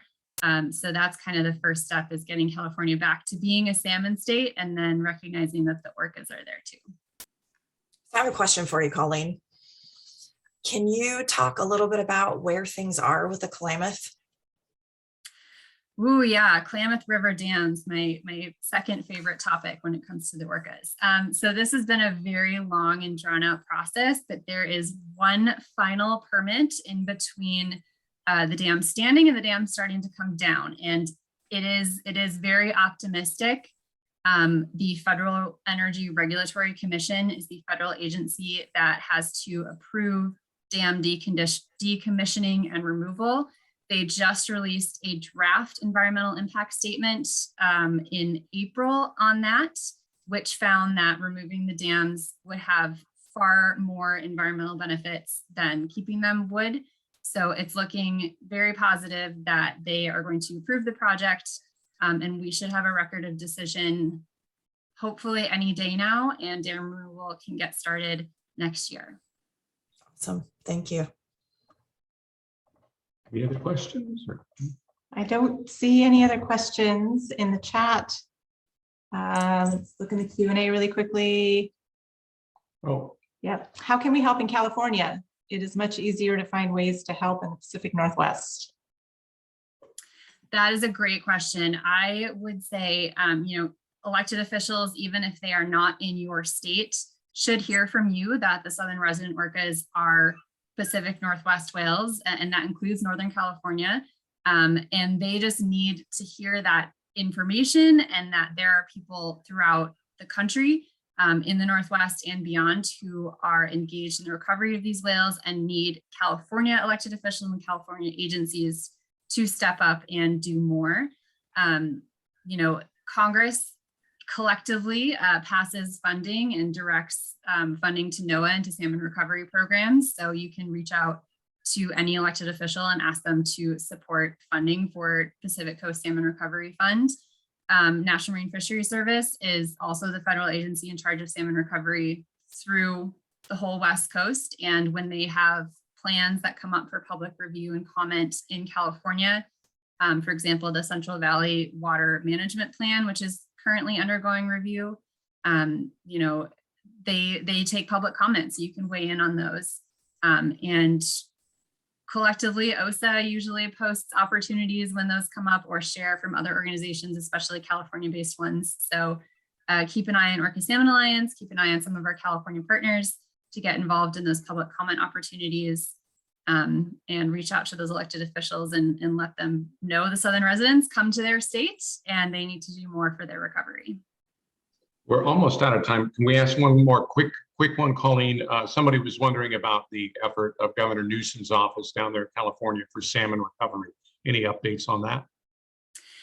Yes, Governor Newsom does have salmon in the Ocean Protection Council, which is the California version of, I can't think of what the equivalent is in Washington State, but in Oregon, we also have an Ocean Protection Council, and there are specific salmon recovery plans. So I will drop a link to that in the chat to learn more. And that's another great way to get involved, is to reach out to California state elected officials. Great, thank you so much for joining us today. Glad to be here, and I'm helping out in the chat. So if there are any other questions, I'll answer them there. Wonderful. Colleen Weiler with the Whale and Dolphin Conservation. Next is Dr. Michael Weiss. Now, he was a former field biologist and just recently, in the past week or so, named research director at the Center for Whale Research. He's going to share how salmon have shaped the southern residents' social structure and how newly developed non-invasive research techniques, they're revealing insights with some surprising results. I think you'll really enjoy this. Dr. Michael Weiss. I'm Michael Weiss. I'm a biologist at the Center for Whale Research, and I'm also a postdoctoral researcher at the University of Exeter in the United Kingdom. I don't remember a time when I wasn't interested in whales and in killer whales. It's kind of just been a constant thing in my life. So what our research has really shown about the social structure of killer whales, some we already knew, which is that they have this really intense matrilineal social system. So you stay in your mom's group for your whole life. And what we've also been finding is that they have these really close relationships outside of their matriline. And so they have these friends that they make outside of their family, usually friends who are of the same sex or a similar age. And one of the main ways those social relationships, both within the family and we're finding actually across family units, is expressed is by sharing salmon. The question of kind of why you would share outside of your close kin circle when you yourself might not have enough fish is a really interesting one. I mean, I think it's the same reason we help our friends, right? If you have social relationships and you care about those other, your friends and your family, you're going to share with them, maybe even especially when times are hard, right? There were two moments of prey sharing this last year that I think were the most surprising for me. The first, in the moment, we were watching the L54 subgroup. So that's L54, her two sons, and then an unrelated adult male. First, we just had L54 and her two sons traveling together, and we didn't know where the big guy was. And then we see this, big shape of a whale coming up with a big fish in his mouth, and we notice him biting it in half. The biggest part goes to L54, kind of the matriarch. She takes it, she breaks that part even further up, and some of that goes back to her two sons. So we have this kind of chain of sharing, starting with this adult male and ending with these two younger males. This was surprising in the moment for us. He is not related to these three other whales. He travels with them, they're his main social group, but he's not related to them. The second one, this adult female, shares a fish with J51 and J58. And we're like, oh, that's really lovely. That's a mom catching a fish and then sharing it with her two kids. Only to go back and rewatch the footage later and realize that wasn't J41 sharing, that was J22. The whale, again, not related to these two young whales. She did, honestly, the majority of the work. She took that fish and then shared it with those two, despite especially the youngest whale there, J58, kind of messing up the hunt as it was happening. It felt like a really special moment to be there for. This whale taking the time to, use her experience to help out two younger kids and make sure they get some food.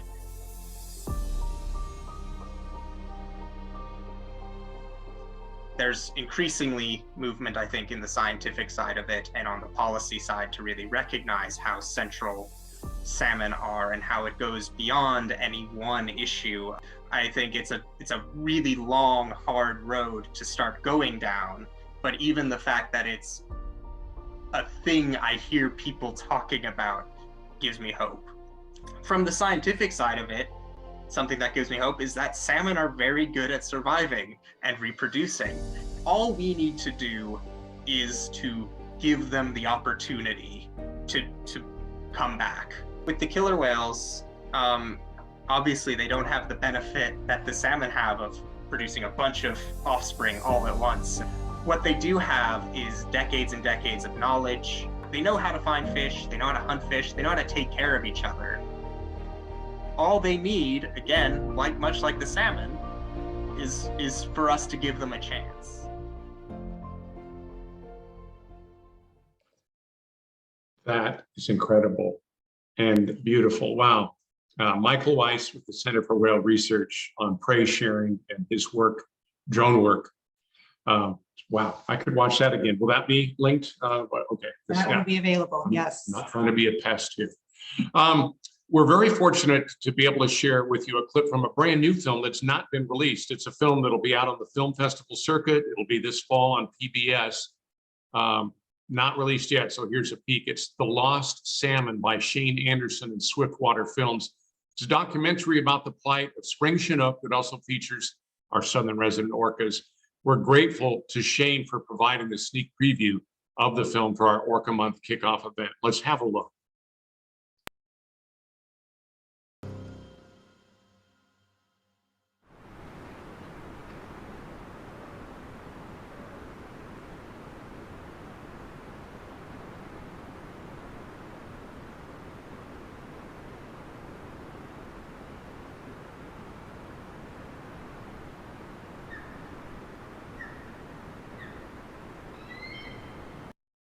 Threatened or endangered or already extinct.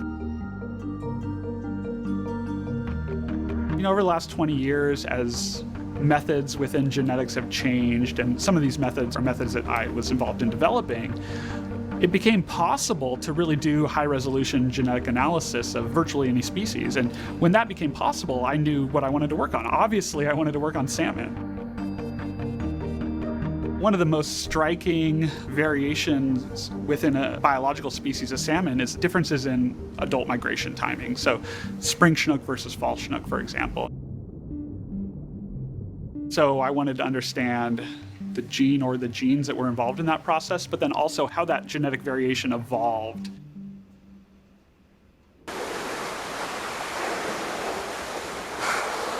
The whale's fate is very closely intertwined with the fate of Pacific salmon. There's a saying that says, no fish, no blackfish.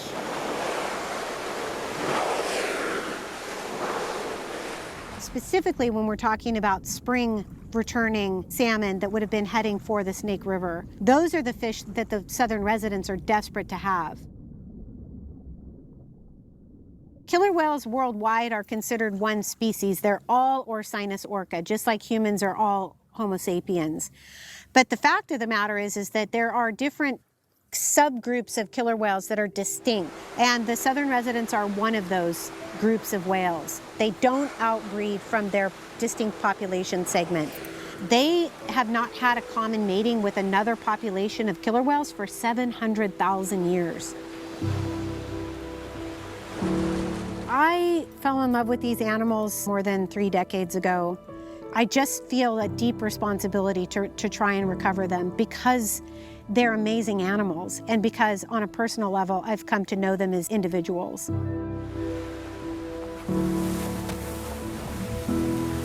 It's not just studying a population of animals, it's studying families of animals. And they care for one another by feeding each other, literally sharing a fish.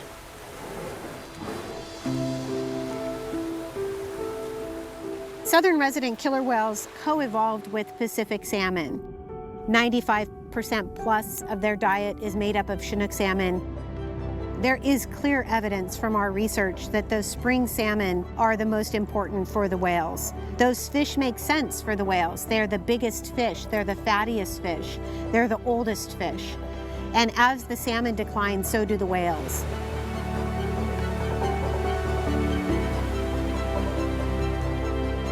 "69% of pregnancies are lost before the baby is born viable." That's a huge number for a population that's really small.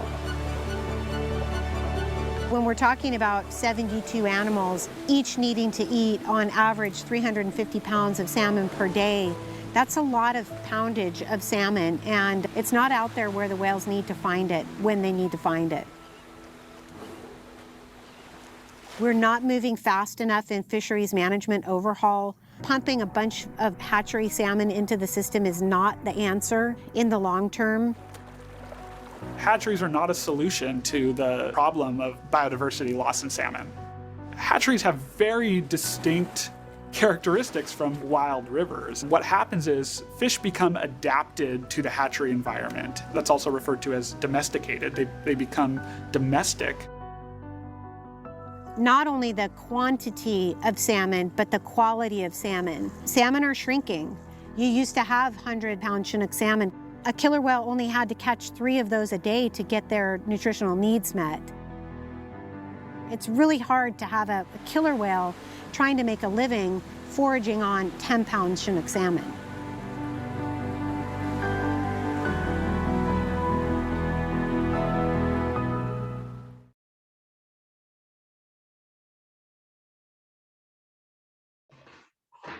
Great. I can't wait to see it. Again, this film will be out on PBS this fall and doing the film festival circuits. You know it'll be good. To close out today's event, we have a short video from the Seattle Aquarium offering ways that you as an individual can help protect the salmon that these southern residents rely on.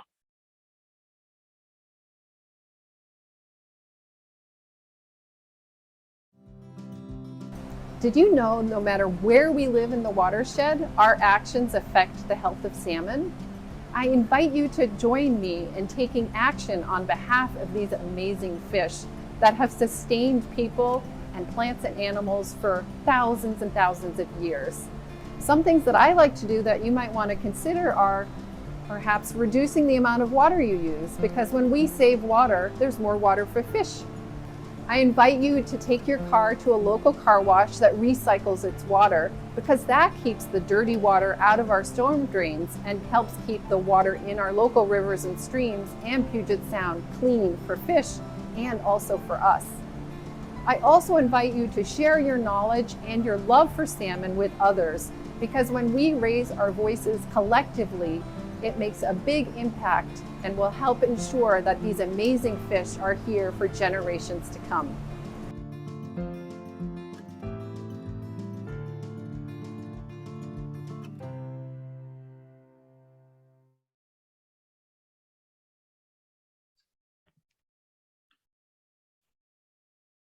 Wow, okay. Well, I hope that we did the job we needed to do to kick off Orca Action Month. Big thanks to everyone. There's a lot of events aimed at recovering salmon and learning more about this. Just go to orcamonth.com to see a complete calendar for registration details. Thank you to the Orca Salmon Alliance and to all the people behind the scenes, because really I'm just a store mannequin for senior citizens. It's people like Amanda Colbert, with the Salish Sea School, Colleen Weiler, Whale and Dolphin Conservation, Susan Anderson, Wild Orca, and of course, Cindy Hansen, keeping me in line here. And again, big thanks to Howie and Susan at Orca Network for making this the 16th annual Orca Action Month. So thank you very much. Happy Orca Action Month. And I hope you're inspired to help protect our endangered southern resident whales. Thank you, Cindy. Everybody have a great evening. Appreciate you joining us. Thank you, Alan. Thanks everybody for joining us. Have a great evening.